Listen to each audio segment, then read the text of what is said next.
Hello learners, welcome back to my channel.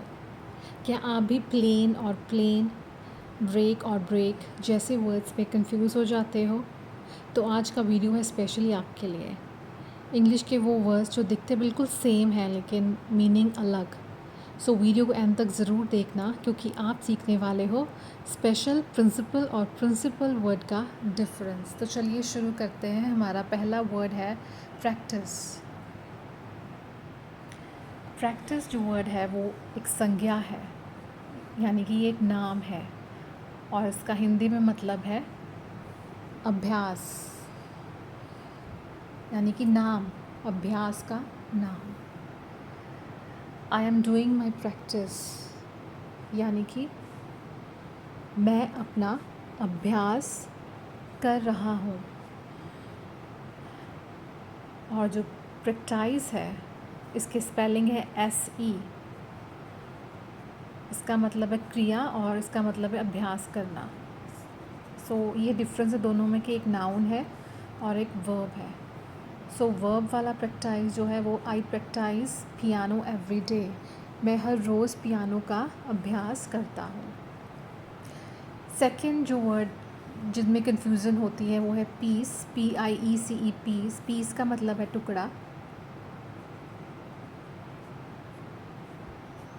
टुकड़ा यानी किसी चीज़ जो ज़्यादा क्वांटिटी में है उसका छोटा सा पार्ट।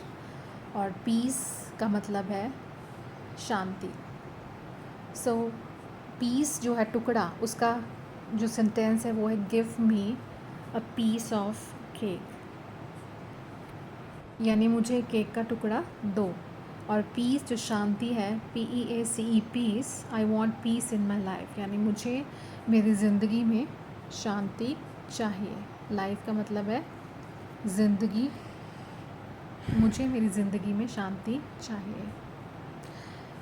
प्लेन और प्लेन, प्लेन PLANE, प्लेन का मतलब है विमान या हवाई जहाज़ जिसमें हम सफ़र करते हैं। द प्लेन जो है, जो विमान है या जो हवाई जहाज़ है, दैट लैंडेड सेफली, यानी विमान जो है वो सुरक्षित उतरा।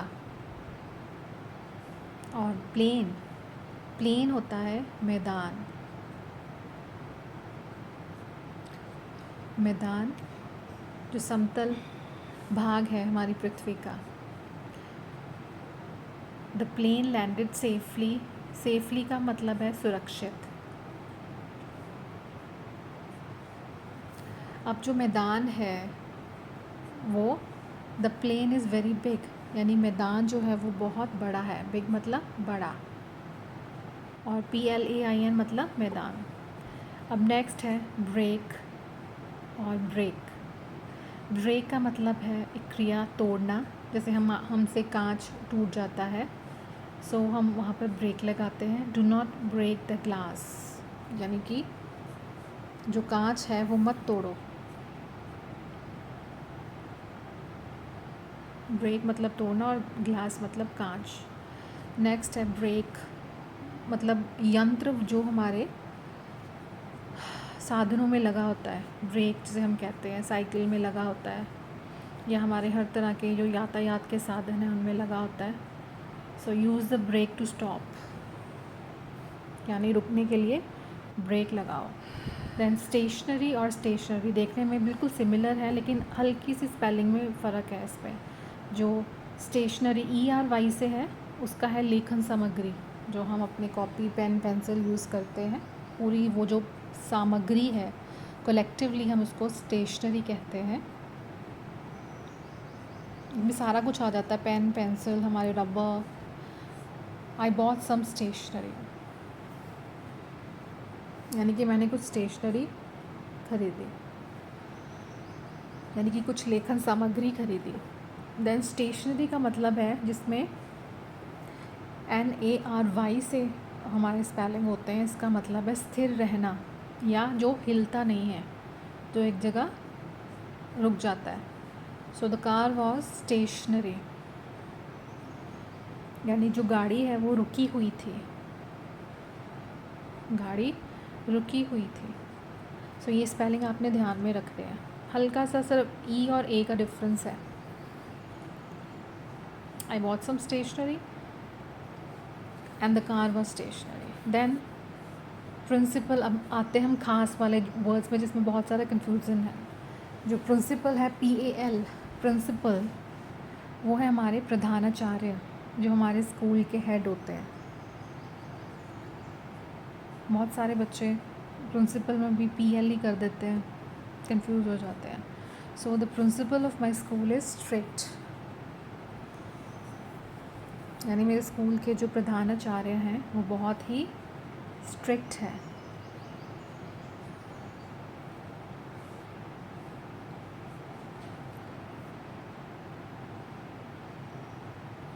यानी कि नियम के पक्के हैं। स्ट्रिक्ट मतलब नियम के पक्के हैं। देन प्रिंसिपल, PLE से ख़त्म होता है, एंड होता है ये वर्ड। सो प्रिंसिपल का मतलब है यहाँ पर PLE वाले प्रिंसिपल का मतलब है सिद्धांत या नियम जो हम फॉलो करते हैं। अब कौन से नियम हम फॉलो करते हैं? जैसे हॉनेस्टी हो गया, ट्रुथ हो गया। So honesty is a good principle, यानी कि ईमानदारी जो है वो एक अच्छा नियम है। नियम है या सिद्धांत है हमारी ज़िंदगी में। तो ये थे आज के सबसे कंफ्यूजिंग वर्ड्स। मुझे कमेंट करके ज़रूर बताना कि कौन सा वर्ड आपको सबसे ज़्यादा कंफ्यूज करता है और क्या अब समझ आ गया। सो वीडियो को लाइक और चैनल को सब्सक्राइब करना मत भूलना। मिलते हैं अगले वीडियो में। तब तक प्रैक्टिस करते रहो और कंफ्यूज मत हो और आगे बढ़ते रहो। Thanks for watching.